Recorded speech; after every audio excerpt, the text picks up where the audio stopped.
Goeienaand en baie welkom. Dit is ons goeie nuus om 7. Dit is die 12de Augustus en ons is besig met 'n reeks oor die rigters. En ons het verlede keer so 'n bietjie begin en na Samson gekyk en vanaand gaan ons dan verder Rigters 14 tot en met 16. Maar voordat ons met die Here se woord besig is, kom ons bid net saam. Getroue Hemelse Vader, baie dankie vir u lig en u nabyheid en dat ons in u naam kan lewe. Dat ons kan weet dat ons troos is, dat in lewe en in dood behoort ons aan u seun Jesus Christus en dat hy met sy bloed ons vrygekoop het. En is daarom ook as u kinders wat ons met u woord kan besig wees. En daarom, o Vader, bid ons dat u deur die Gees op 'n besondere manier nou in ons sal werk. En ons vra dit in Jesus se naam. Amen. Nou goed, Rigters 14 tot en met 16. Nou dis 'n lang gedeelte, ons gaan dit nou nie lees nie, maar gaan reeds het gelees, is eintlik maar bekende geskiedenis. Want wanneer ons by Samson kom, dan kom ons seker by een van die bekendste figure in die boek Rigters. Nee, selfs mense wat nie regtig baie van die boek van die Bybel weet nie, het al gehoor van Samson, die sterk man, die man met die lang hare, die man wat 'n leeu doodgemaak het, die man wat uiteindelik deur Delila verraai is. Maar as ons mooi na Rigters 14 tot 16 kyk, dan sien ons dat Samson se verhaal nie in die eerste plek 'n heldeverhaal is nie. Dit is nie 'n blote 'n storie van 'n sterk man wat wonderlike dinge gedoen het nie. Dit is eintlik 'n tragiese verhaal. Samson is op die oog af onoorwinlik, maar geestelik is hy arm. Hy het buitengewone gawes van die Here ontvang, maar hy gebruik dan hierdie gawes eintlik dikwels op 'n selfsugtige, impulsiewe en sondige maniere. En juist daarom wys Samson vir ons hoe belangrik dit is dat ons 'n beter verlosser nodig het. Nou die agtergrond begin in Rigters 13 al. Israel het weer gedoen wat verkeerd is in die oë van die Here en die Here gee hulle dan oor in die hande van die Filistyne vir 40 jaar. En dan anders as in die baie ander verhale lees ons nie dat Israel na die Here roep nie. Dit is asof hulle gewoond geraak het aan die onderdrukking. Hulle leef nou maar saam met die Filistyne. Hulle voel nie meer werklik die diepte van hulle nood, voel hulle nie eers meer aan nie. En tog tree die Here in genade op. Nee, hy kondig Samson se geboorte aan. Samson sou van die moederskoot af van die Here gewy wees as 'n Nasareër. Sy hare sou nie gesny word nie.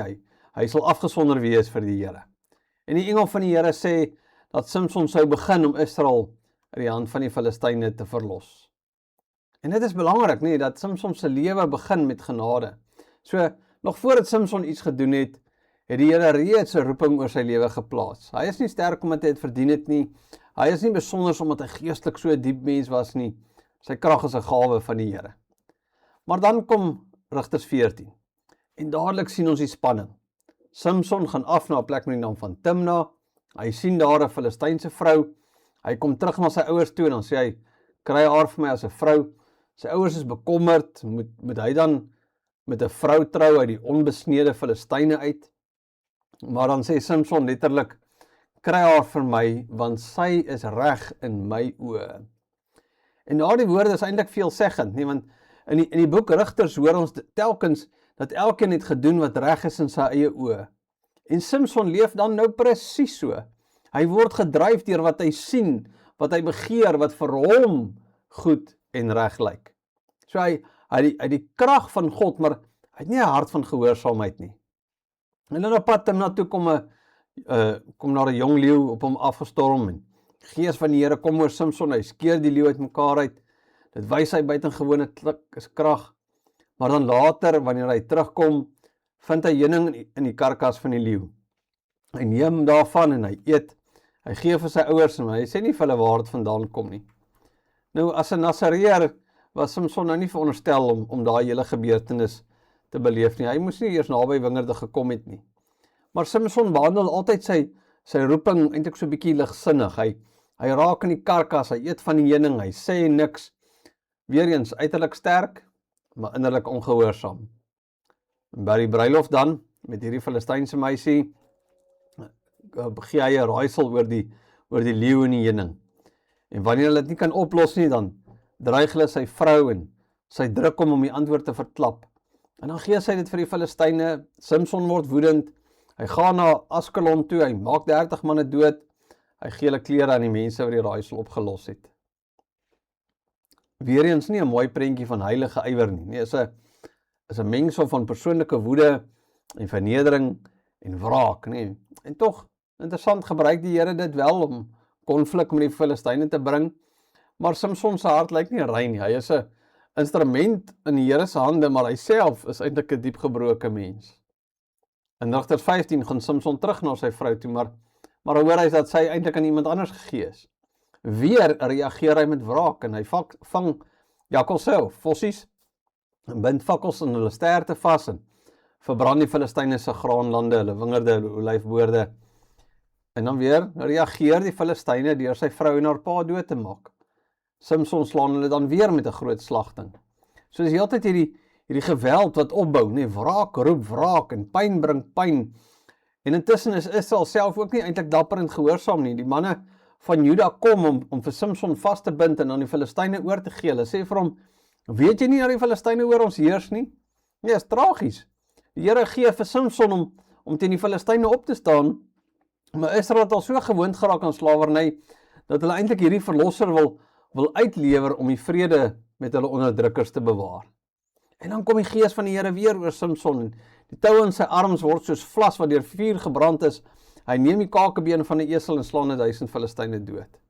Weer eens indrukwekkende oorwinning.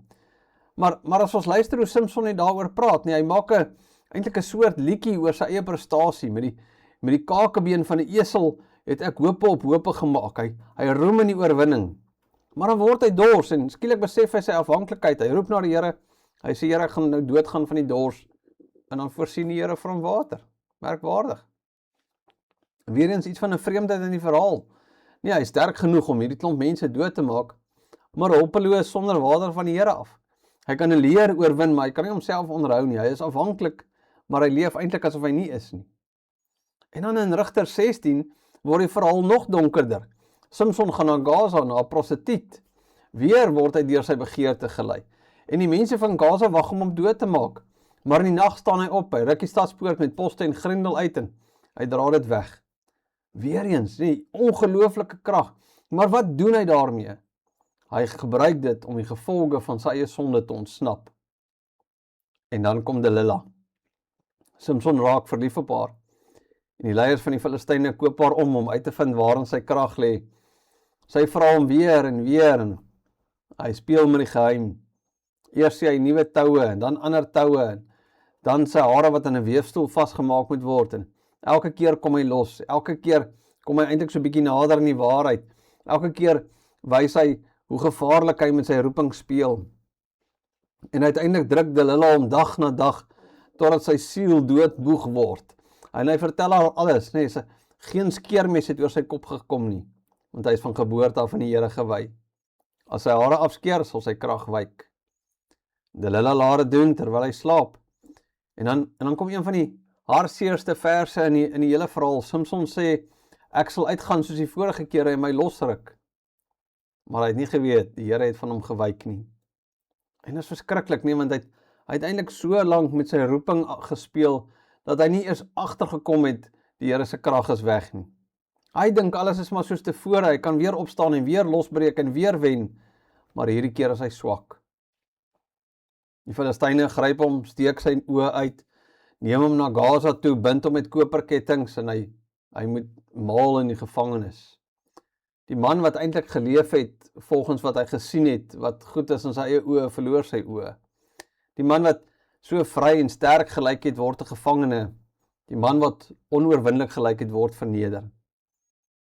Maar dan is daar iets van 'n sinnetjie van hoop, sy hare het weer begin groei. En uiteindelik bring die Filistyne hom na die tempel van Dagon om hom te bespot. Hulle prys hulle God en sê dat Dagon vir Samson in hulle hand gegee het. Samson vra die seun wat hom lei om hom by die pilare te laat staan en dan bid hy, Here, dink tog aan my en versterk my tog hierdie een keer. Dis nie 'n volmaakte gebed nie. As weer eens iets van wraak in sy woorde. Maar hy roep tot die Here. En die Here gee krag en Samson druk deur die pilare, die tempel stort in, hy sterf saam met al die Filistyne en in sy dood verslaan hy meer as in sy lewe. En is 'n dramatiese einde. Nee, dis nie 'n eenvoudige held einde nie. Samson red deur sy dood, maar hy sterf eintlik onder die gewig van sy eie gebrokenheid. Sy lewe was vol genade, maar ook vol ongehoorsaamheid. Hy was fisies sterk, maar geestelik bankrot. Hy kon leeu's en poorte dra en verslaan, maar nie sy eie begeertes nie. Wat sê dit vir ons vandag? Ek dink eerstens, gawes is nie dieselfde as godsvrug nie. 'n Mens kan talent hê, krag hê, charisma hê, invloed hê, selfs deur God gebruik word, en tog geestelik bankrot wees. En daarom Simson waarsku ons dat ons nie ons geestelike gesondheid moet meet aan ons vermoëns nie. Die vraag is nie net, wat kan ek doen nie? Die eintlike vraag is, aan wie behoort ek? Nee, waar is my hart? En tweedens, lyk dit, dat sondes lyk baie keer as mens wegkom, maar dit bind. Simson kom telkens los, hy ontsnap keer op keer. Dit lyk asof niks hom kan keer nie, maar uiteindelik haal sy sonde hom in. En dis omdat sonde lyk soms so onskadelik, omdat die gevolge nie dadelik kom nie. Maar dit bind en op die langer duur, dit verneder, dit maak blind. En dan derdens, God se genade is verstommend. Selfs Simson se laaste gebed word verhoor. Dit beteken nie ons moet met sonde speel nie. Maar dit wys wel dat ons Here barmhartig is teenoor gebroke mense wat hy roep. Maar die grootste lyn is die betekenis in Christus. Want Simson, ja, hy is sterk, maar hy gebruik sy krag vir homself. En dan kom Jesus, die seun van God, hy het baie meer krag as Simson. Hy is die seun van God, hy kan engele roep, hy kan sy vyande vernietig, hy kan van die kruis afkom. Maar hy gebruik nie sy krag om homself te bevoordeel nie. Hy gebruik sy krag in liefdevolle gehoorsaamheid aan die Vader tot voordeel van sy kinders. Simson oorwin deur wraak, Jesus oorwin deur selfopoffering. Simson se dood vernietig sy vyande, Jesus se dood red sy vyande. En hy maak hulle kinders van God. Hy bid vir die wat hom kruisig. Simson verloor sy lewe onder die pyn van Dagon se tempel. Jesus gee sy lewe aan die kruis. En deur sy opstanding breek hy die mag van sonde, dood en oordeel. So Simson was 'n verlosser wat self 'n verlosser nodig gehad het. Jesus is die verlosser wat volkome gehoorsaam bly. En daarom is die goeie nuus nie, wees sterk so Simson nie. En die goeie nuus is, gryp vas aan Christus. Want ons is dikwels meer as Simson, of meer so Simson as wat ons wil erken. Nee, begaafd maar swak, selfversekerd maar afhanklik, geneig om met sonde te speel, blind vir die gevaar daarvan. Maar Jesus is nie so Simson, hy is getrou, hy is gehoorsaam, hy is sterk genoeg om te red, en liefdevol genoeg om sy krag vir my en vir jou te gebruik. Ja, Simson wys vir ons die tragedie van krag sonder gehoorsaamheid. Christus wys vir ons die heerlikheid van krag onder liefde, gepaard met liefde, gepaard met gehoorsaamheid. En daarom die oproep vandag. Nee, nie wees soos Simson nie, maar gryp vas in Christus, is in hom en deur hom en tot hom. Dis alle dinge, is my enigste verlossing, is my lewe. Amen. Kom ons bid. Getroue Hemelse Vader, ons lees in die Bybel van, ja, mense soos Simson, en dan lees ons ook maar dikwels, het hulle ook maar geval. En so kan ons aangaan, Dawid, Salomo, noem maar op. En dan stuur hy u seun. Hoe wonderlik, dat u seun Jesus Christus kom in volkome gehoorsaamheid. Dat hy sy lewe kom gee as 'n offer vir ons. En dat ons daarom deur u seun u kinders mag wees. O Here, en mag ons dan as u kinders ook in gehoorsaamheid lewe. Mag ons nooit blind wees vir die mag van sonde en die verskriklike pad waarheen dit lei nie. Maar dat ons deur Jesus sal bly lewe as meer as oorwinnaars. Dat ons sal sterk staan, gehoorsaam aan u roepstem. Ons vra dat u deur die Gees in ons werk, en ons vra dit in Jesus se naam. Amen. Baie dankie dat jy saam geluister en gekuier het. Volgende week gaan ons verder. Ek hoop jy het 'n pragtige aand en 'n mooi week. Groetnis.